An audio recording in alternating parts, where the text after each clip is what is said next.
So I want to ask you questions. I'm ready. Okay, so we're open to take your questions. Yeah. Amelie. Thank you very much. Amélie Bottelier from AFP News Agency. There's a lot of criticism about the future Doha third meeting from the civil society, Human Rights Watch, human rights organization, criticizing the fact that civil society, Afghan civil society representative and women won't be at the table at the Doha meeting. So can you confirm that and answer to this criticism? Thank you. This is the third Doha, and never Taliban came to Doha meeting, and first time they're attending this meeting. The agenda is clear. You probably you know about this. So, and I'm sure that this is not the last Doha. On the 2nd of July, we'll be meeting with the civil society people. And now, just before the Doha, we'll have a hybrid meeting with all the civil society people from Afghanistan and out of Afghanistan. So this is what is possible today. But I want to assure you that we'll have much more Dohas and will bring surely, slowly. It is first, it is the process. Let us start to speak. Okay, Maria? So you're saying let you start the process. How are you going to start the process and not having the half of the population present at the table? If women are not going to be at the Doha meeting, then what is the meeting about? Isn't the women rights in Afghanistan the core issue for the international community? No, absolutely, they are the core issue. But this time, we would provide their attendance only in this format. I think we should be also realist. Look, we do speak with them all the time. We do work all the time. Doha political process, it's just beginning. We couldn't provide so far this Taliban to come. They are coming now. We'll speak about the most important acute issues of life today.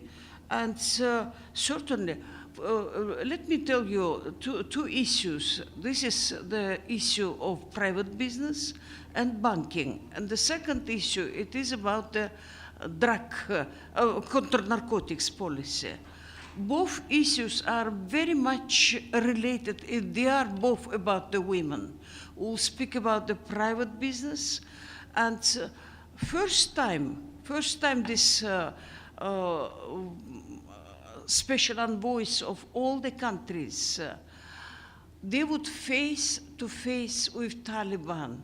They would tell them that, look, it doesn't work like this, and we should have women around the table. We should provide them also with the businesses, access to the business.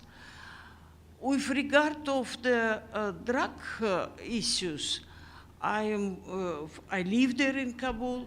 I do work with them. I have attended 4 or 5 treatment centers. And if there are, let's say, 5 million addicted people in Afghanistan, more than 30% are women. So we are taking up all the women issues. And let us start to work to speak to them. Thank you very much, Ms. Otunbayeva. Thank you for doing this briefing. Edith Lederer from the Associated Press. 2 questions. First, will you yourself be at the table? And will you represent perhaps the views of Afghan women. I know you've been on a listening and talking tour with many of them. And secondly, what outcome is the United Nations expecting from this conference? Thank you. Thank you. Certainly I'll be there. Alongside with Rosemary Di Carlo, who lead this dialogue.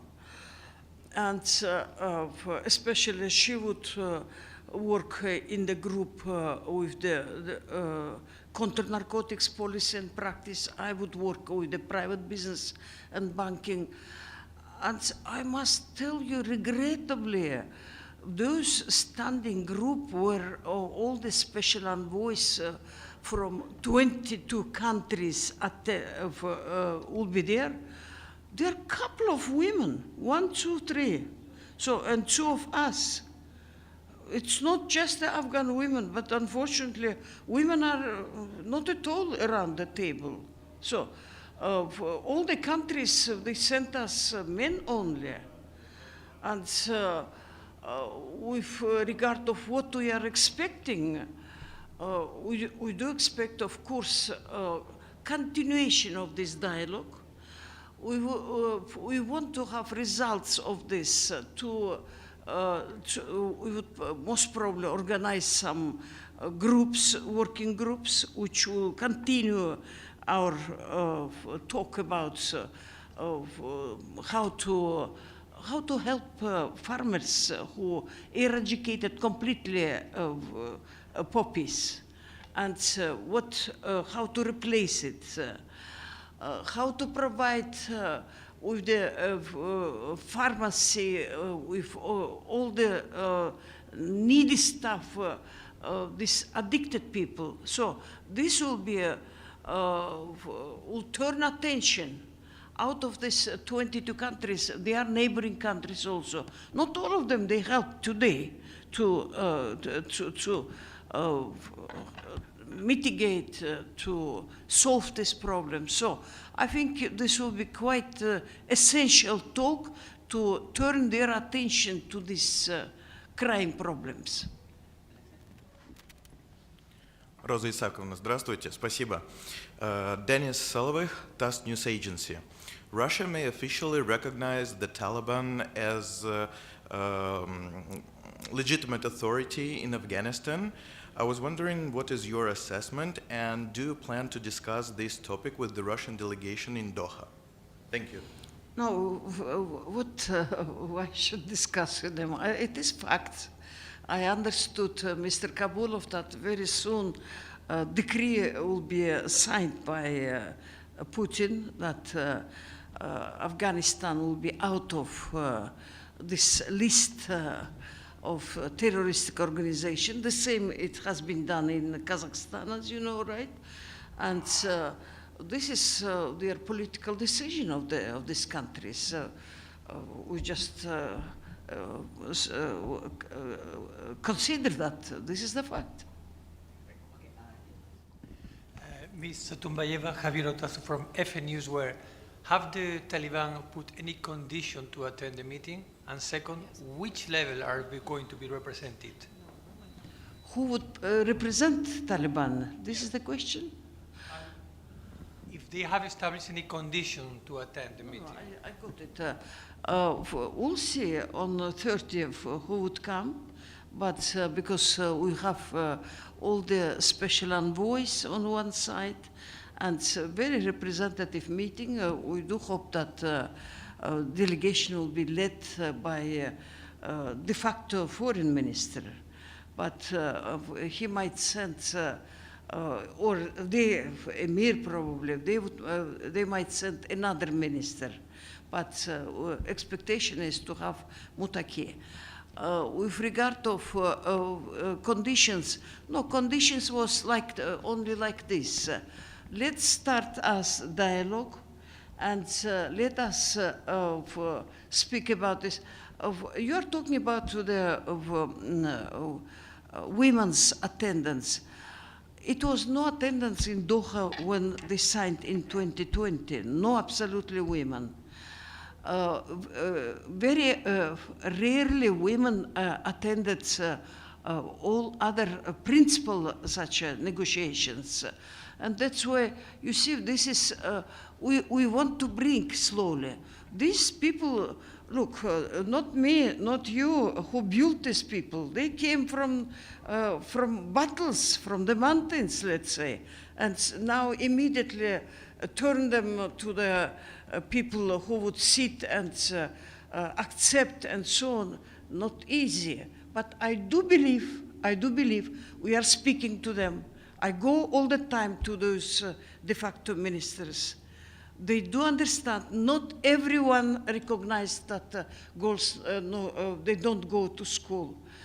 They also, some of them even tell, oh, we don't know why. It's sort of decision up and so on. So I want to tell you that sometimes some processes, they need time. So was it the Taliban condition for women and civil society to not attend? Was that one of the conditions and you accepted it? Can you confirm that? No condition, nobody dictated us condition. Then why wouldn't you invite women? We're inviting on the 2nd of July. They will be there. There is not going to be a special envoys and the Taliban at the table. Oh, they will be there. They will be there. Yeah, they will be there. Special envoys will be there. So women will be attending Doha meeting. Special envoys will be there. This side. Deshi? Ms. Otunbayeva, if I understand it correctly, I think you're trying a practical approach to this issue. So in Doha 3, in all those different areas, I think Taliban would expect something from the international community, as we also want something from Taliban. Where do you see might be a breakthrough in the next Doha meeting? Thank you. I do expect that next Doha meeting will be up to the end of this year. It is my expectation. As I do see this process, we would put questions, all the questions of confidence building, what some of our donors, they call no regret issues. The next will be, for example, climate change. It is acute. It is the most important issue for this country also.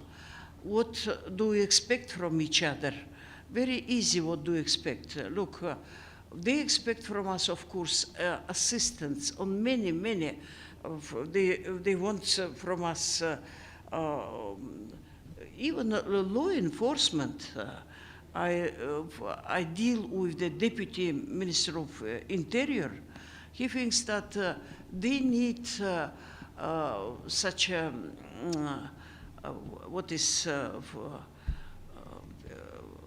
their officers should learn how to treat those people and so on. This is capacity building. That's what they need. Minister of Agriculture need seeds from the international community to replace this poppies. Minister of Health needs pharmacies to treat addicted people. So, I mean, they're very much dependent. They look at today's session, more than 26 million, they need humanitarian assistance. They need a lot. What we need, as right questions been posed here, we need badly that they would change their minds and let girls to go to school. This is big puzzle. Unfortunately, I think they are here. I don't understand what is the reason why they don't let girls to go to school. There is no Islamic country out of 57 where girls, they don't go to school. So now in this country, of course, if you would think more deeply, absolutely jobless country, they want to provide jobs for the men first and foremost, and then only for women, because always in this country, women's role was behind the men. Men, they are the paramount and foremost. So, I mean, look, this is not today's Afghan young people who think as you, as me. So they come from such a traditional society. That's the point. So, I mean, they want certainly, no, us, we want to change their mind. We want to change attitude towards to women, but we can't provide everything what they do need. 10 million children, they go to school, 5 million they don't go, just because there is no schools available. No absolutely facilities. So it is a really poor country. Thank you. SRSG, this is Unade from Al Jazeera English. Did the Council give you any indication as to why the consultations were cancelled? As you've outlined in the Council and at this podium, the needs are urgent, and this upcoming Doha talks is the first time the Taliban are at the table. So why would the Council not have closed consultations? I don't know. They didn't tell you? No.